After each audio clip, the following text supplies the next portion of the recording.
narode, javljam vam se danas kada je već koji dan toplo vreme, a pre toga smo imali hladno vreme, znači iz jorgana smo uskočili u letnje čaršafe. Nažalost, moramo da se prilagodimo takvom vremenu i da uradimo nešto ili u svom stanu i na sebi ili u svojoj kancelariji i tako dalje. Tako da ću vam ja par stvari, nekih predloga dati šta bi vi mogli da uradite. Iako sam ja napisala tekst baš danas je nedelja, napisala sam tekst koji možete da nađete na fengshuisrbija.com. Inače, ko ne zna, ja sam Ima Miković, Feng Shui master i predavač, akreditovani, a i napisala sam, autor sam ove knjige Feng Shui, kineska mudrost i balkanska tradicija. I to možete da nađete ili u Laguni ili na mom sajtu da kliknete pa da poručite. Može i elektronsko izdanje, pa onda možete u inostranstvu da gledate i da čitate tu knjigu. Negde oko 3 eura košta, nije skupo. Ovo je oko 6-7 eura. Štampano izdanje.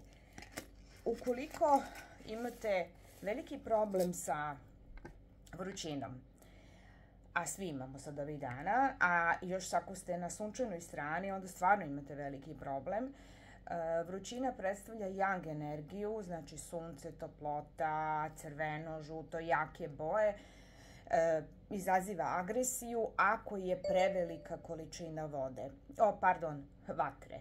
Znači, ukoliko imate taj problem, uvek je potrebno spustiti roletne. Ako je sad jako toplo, onda do kraja, pa ostaviti bar nešto svetlosti da ima. Ukoliko ne, onda možete na pola.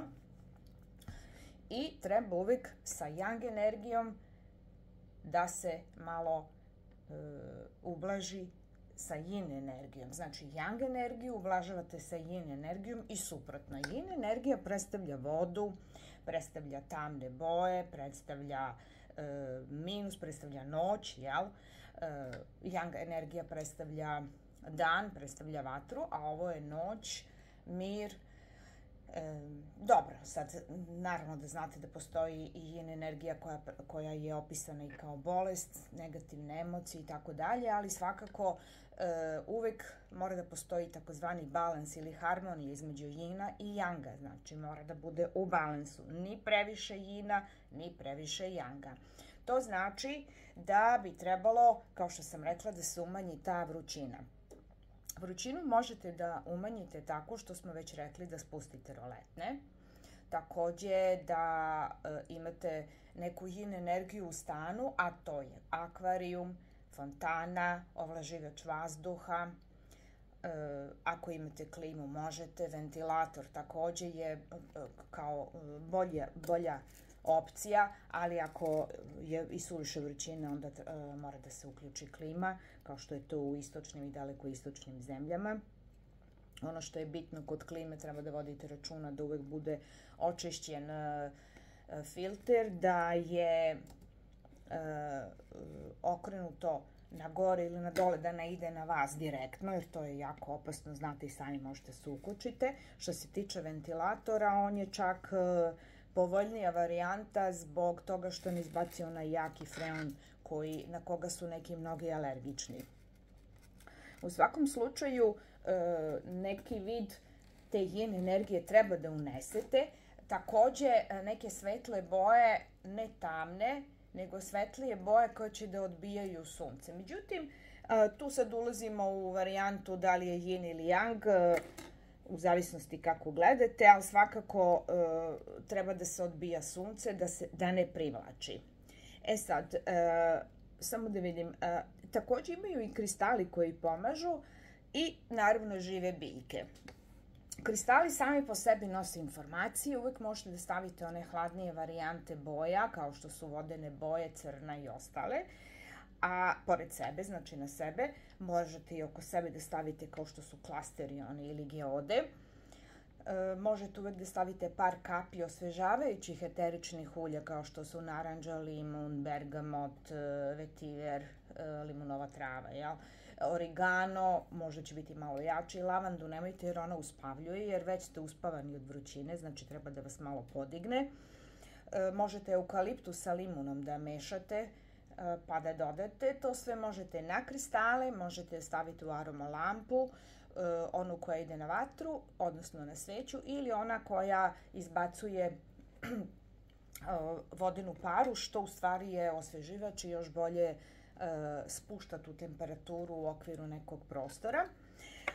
Takođe, biljke, to su sve varijante biljaka, apsolutno sve varijante biljaka, šta god da imate u kući bilo bi dobro da naravno redovno zalivate, jer oni su osveživači, skupljaju tu ružnu, previše jaku yang energiju. Samo da vidim, dobro, nešto sam stavila na sajtu i u vezi sa orhidejama, ali oni u principu ne vole sunce i ne vole sunčanu stranu i vrućinu. Iako žive na Dalekom istoku gde su jake vrućine, ali tamo su jake vlage.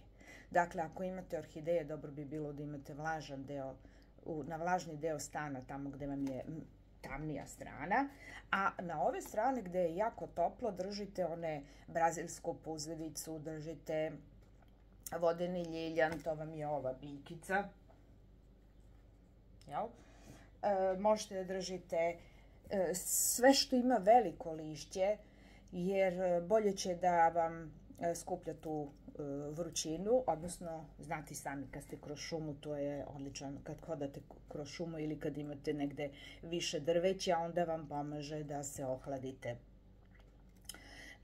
Fontana vam služi da se naizmenično okreće energija, jer pokretanjem fontane, pokretanjem vode, ona izaziva takozvani pokretanje čije energije. Međutim, trebalo bi samo da znate za fontanu, nego tražim sad šta sam napisala oko fontana, ali dobro, nema veze. Trebalo bi da znate da se fontane drže na određenom mestu u stanu. E sad, ukoliko je u vašoj kući vrućina, možete držati i u dnevnoj sobi, jer je u principu bitno da vama svima bude dobro.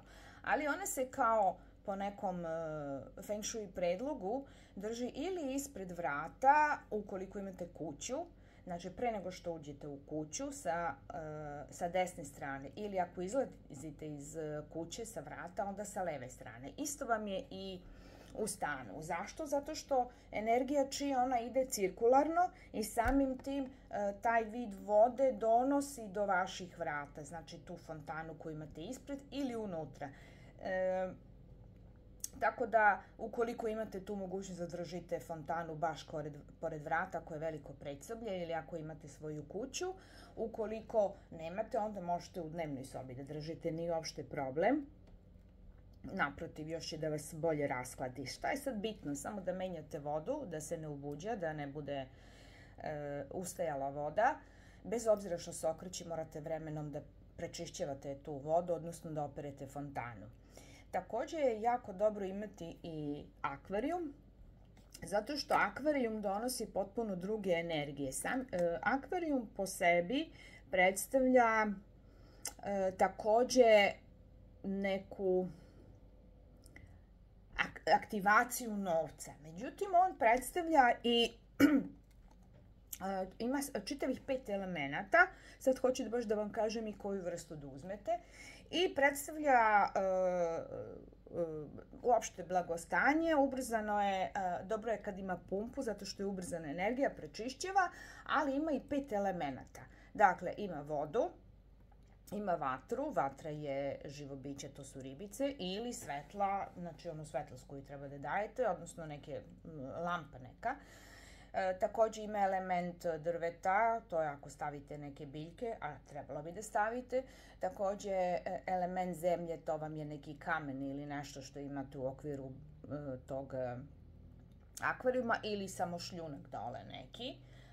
Tako da svih 5 elemenata je zastupljeno i drugo što gajite neka živa bića na kraju krajeva, treba da vodite računa samo koje ribice birate.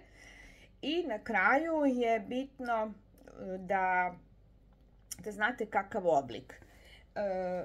Oblik akvarijuma je specifičan po tome što pravite da bude ugodno tim ribicama, ali također i da bude vama u prostoru moguće. Nemojte prevelike akvarijume ukoliko imate mali prostor, jer previše vode odnosi novac, bez obzira što može da vam napravi još neke druge loše stvari u stanu, da pukcaju cevi i tako dalje, i nemojte ni premali. Dakle, uvek je dobro biti u nekoj harmoniji i balansu. O akvarijuma ću posebno snimiti. U svakom slučaju mislim da mi je i ovo dosta što sam snimila, da možete nešto da uradite po tom pitanju i da se ohladite. Svako dobro i čujemo se. Lajkujte ovo ako možete, bit će bolje za algoritam. Znate i sami već kako YouTube traži. Prijetno!